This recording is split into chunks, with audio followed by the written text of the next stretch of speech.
السلام علیکم قابل قدر ویورز.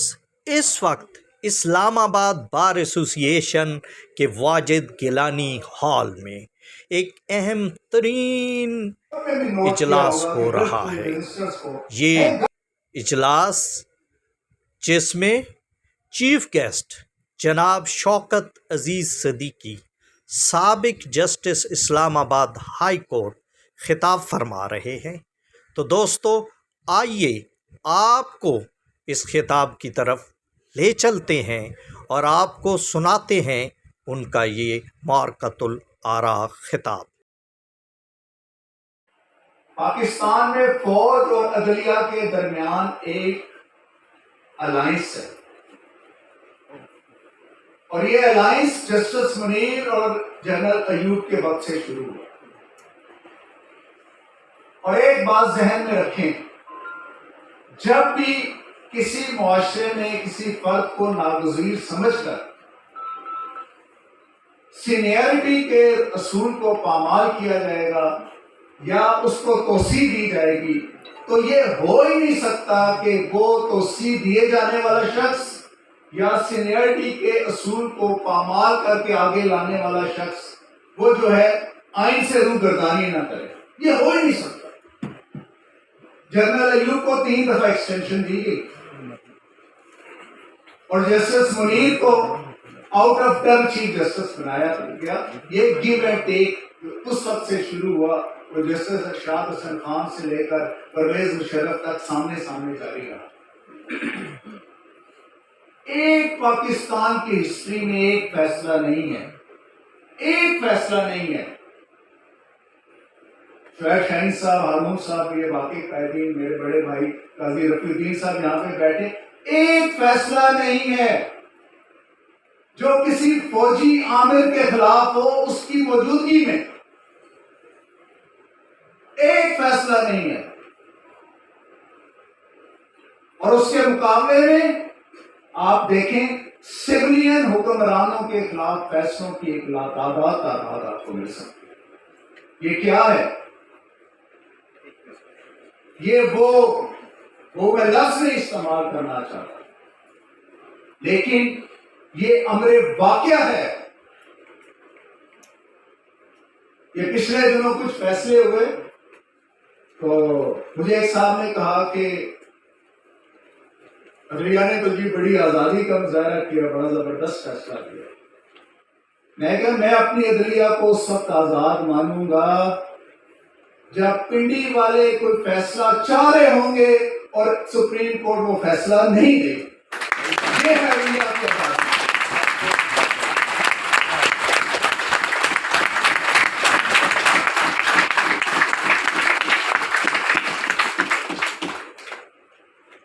آپ کبھی براہ راست مداخلت کر کر اور کبھی خاموش رہ کر بھی مداخلت کرتے ہیں اور پھر ہم کہتے ہیں کہ ہم آزاد ہیں. کوئی آزاد نہیں ہے.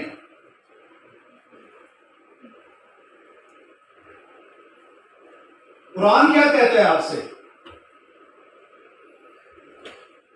حضور نبی کریم صلی اللہ علیہ وسلم نے جو ریاست اٹھائی وہ کس بنیاد پر تھی؟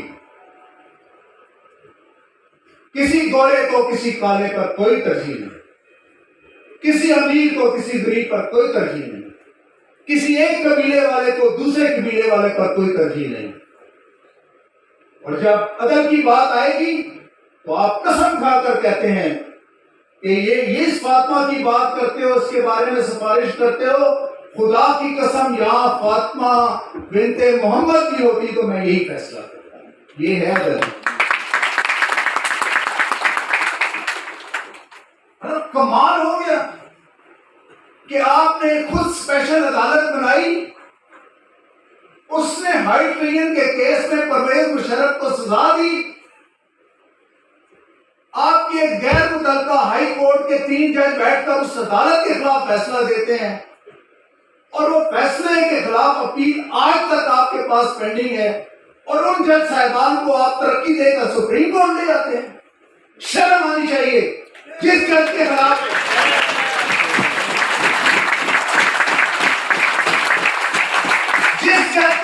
ریفرنس ہونا چاہیے تھا اس کو آپ نے ترقی دے دی. اب آ جائیے اس طرف، فوج والوں کے بارے میں بات کرتا ہوں. ایک ایسا میجر جنرل جس کے بارے میں سپریم کورٹ آف پاکستان کی ایک ججمنٹ موجود ہے، جس کے بارے میں نے گواہی دی، سچ بولا، مجھے سچ بولنے کی پاداش میں نکال دیا گیا اور ان موصوف کو ترقی دے دی. اور آج اس ملک میں یہ جو کچھ ہو رہا ہے اسی فرد واحد کے گرد گھوم رہا ہے. اس کو چیف آف آرمی اسٹاف بنانا تھا، دوسرے کو کہنا تھا، دوسرے کہتے نہیں بننے دینا اس کو، اور اسی کے خوف سے یہ سب کچھ ہو گیا. آپ کسی بھی ترقی یافتہ ملک میں، کسی فلاحی ملک کہتے ہیں جہاں قانون کی حکمرانی ہو، آئین کی بالادستی ہو، یہ تصور کر سکتے ہیں. اپنے دشمن ملک انڈیا میں ہی آپ تصور کر سکتے ہیں کہ کسی فرد کے حوالے سے سپریم کورٹ کی ججمنٹ میں آبزرویشنز آئی ہوئی ہوں اور اس کو ترقی دے دی جائے. کیا یہ ممکن ہے؟ کیا آپ اس طریقے سے اس ملک کو جمہوری اور ترقی یافتہ اور فلاحی مملکت بنائیں گے؟ کیا آئین کی بالادستی اور قانون کی حکمرانی صرف چھوٹے طبقوں کے لیے ہے؟ کیا وہ صرف شوکت عزیز صدیقی کے لیے ہے؟ کسی اور کے لیے نہیں ہے؟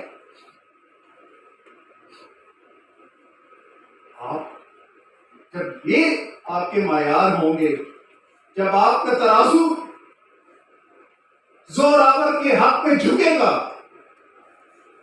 جب آپ کا ترازو لینڈ مافیا والوں کے حق میں جھکے گا، جب آپ کا ترازو کسی طاقتور کے پلڑے میں تل کھائے گا، تو آپ پاکستان کے اندر سے نہ تو افراتفری ختم کر سکتے ہیں اور نہ ہی آپ لوگوں کو ان کا سکون دلا سکتے ہیں، اور نہ ہی آپ کی مہنگائی کے طوفان کو روک سکتے ہیں.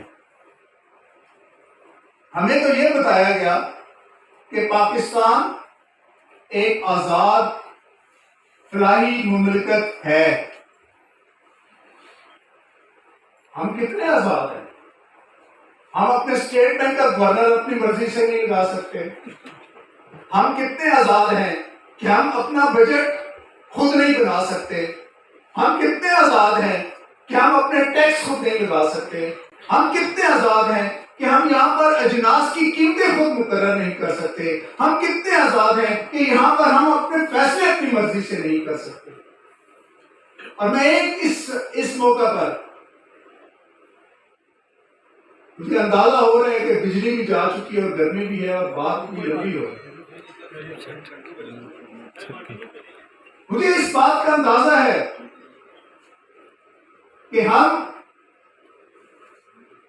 دوسرے کی طرف تو دیکھتے ہیں کہ دوسرا اپنی ذمہ داریاں ادا نہیں کر رہا، لیکن ہم خود کیا اپنی ذمہ داریاں ادا کر رہے ہیں؟